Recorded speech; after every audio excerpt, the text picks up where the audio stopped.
Hello friends, I just want to do a quick explanation of what Bible notebooking is. Now before I talk to you about what Bible notebooking is not something new. It's what people have been doing. I think it's Charlotte Mason inspired. They utilize notebooking in homeschooling for subjects like geography, history, or even nature study or almost everything. So for me, since my child is not formally homeschooled yet, so I thought, why not notebook about the Bible? So actually, the idea did not come until after I taught a children's class for a Bible retreat. At that time, I didn't really have very many ideas on what to do with the children, so I thought I'll use what I have. And at that time, what I had was um, a, a Fanny Crosby book.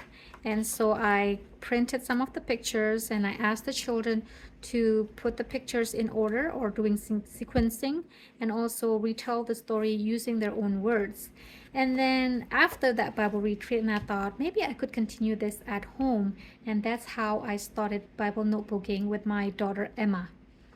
So at the beginning, the first thing that I did was really basically just doing sequencing. So I would print these pictures. I won't do more than 9 pictures with Emma, and I would get this picture from freebibleimages.com, and I would choose 9 pictures, print them off, cut them off, and then I would tell the story using these pictures to Emma. And after I am done telling the story, I would ask her to put the pictures in order, and then she likes to write the numbers right next to the picture, and then we would glue it in this notebook that I got from Walmart. It's about $2 something. It's very cheap. And after we put the pictures in order, I would ask her, can you tell me what's going on this first picture?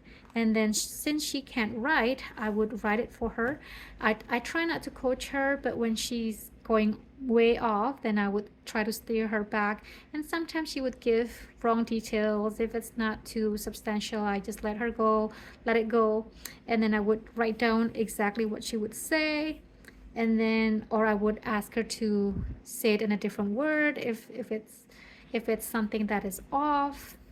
And at the beginning she would just come up with one sentences, but as we continue to doing this, you can tell that she's more descriptive. And sometimes I would tell her, okay, that's enough. Or sometimes I would tell her, okay, can you stop? I'm not done writing. And she would just write long paragraphs or say longer things.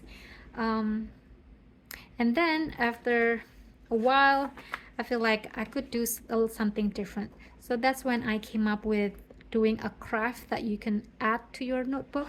So for example, like this Lazarus.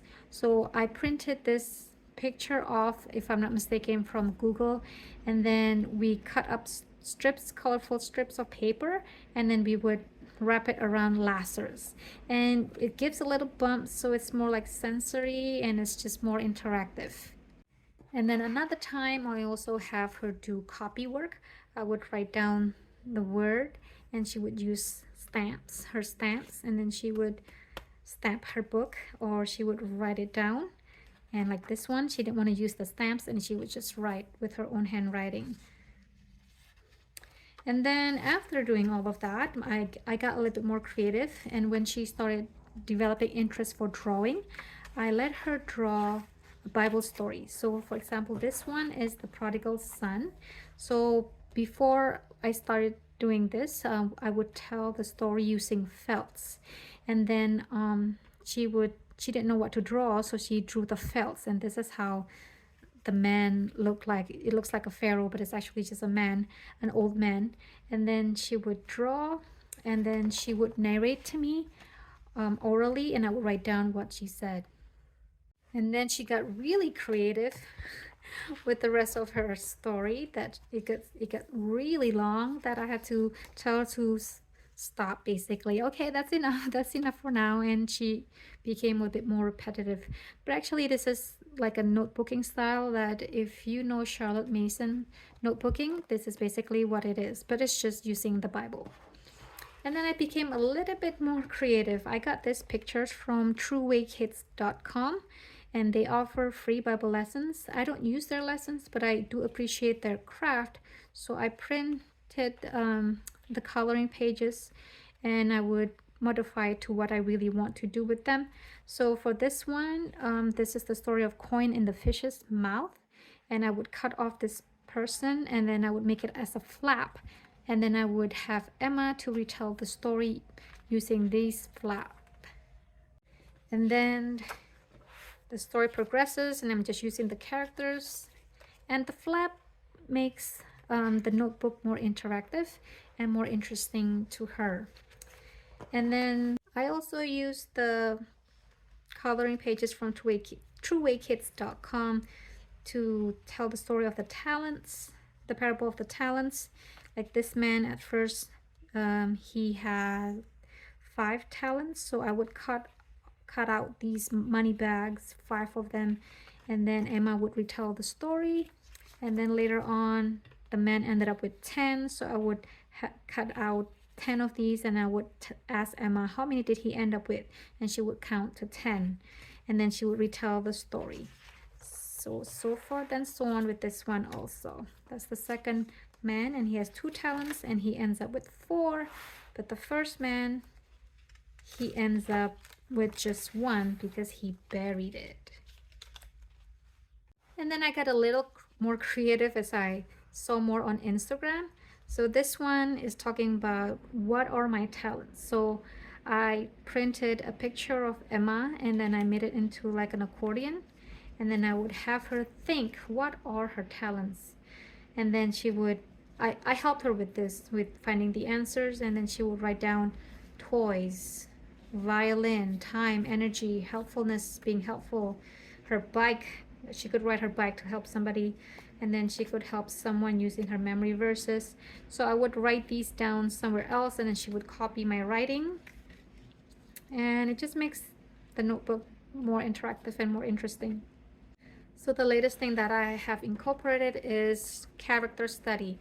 Now Emma is not quite understanding what characters are, so she doesn't really know character traits yet, so I have to help her with this. So this is the story of the doubting Thomas. So I ask her, what are the character traits of the disciples? And once again, these images are from truewaykids.com, and so I helped her to come up with this. And then when we're talking about Thomas, she was able to come up with 2 of his character traits.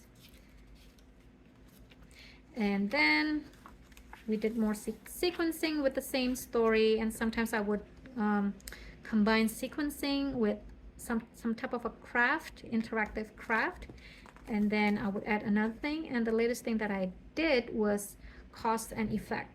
So this was supposed to be Jesus' hand, but I used her hand to make this craft, and then there's supposed to be a wound in the hand of Jesus, and I put a heart instead, and this would be the effect. And I asked her what caused the wounds in Jesus' hand. So I came up with the first answer, and then she was able to come up with the second, the third, and the fourth, and the fifth on her own. And I helped her a little bit, but it was interesting to see what her answers were. And then she was able to write, "This is Emma's hand." So how do I pick which Bible story I'm going to use for Bible notebooking? First of all, I don't do this every day because I don't have time to come up with craft all the time. So I usually just do it once a week, and I would pick a Bible story that is interesting, that we covered during our family worship during the week. And then I would look for a craft. If that particular story has a nice craft that I can incorporate in the notebook, then I would choose that story. And then so that's basically it. I don't have any specific ideas on how to do this, but I hope this little video would inspire you to incorporate this into your children's lives, to help them to retain God's word, God's stories better into their memory, and to make it fun and interactive. God bless.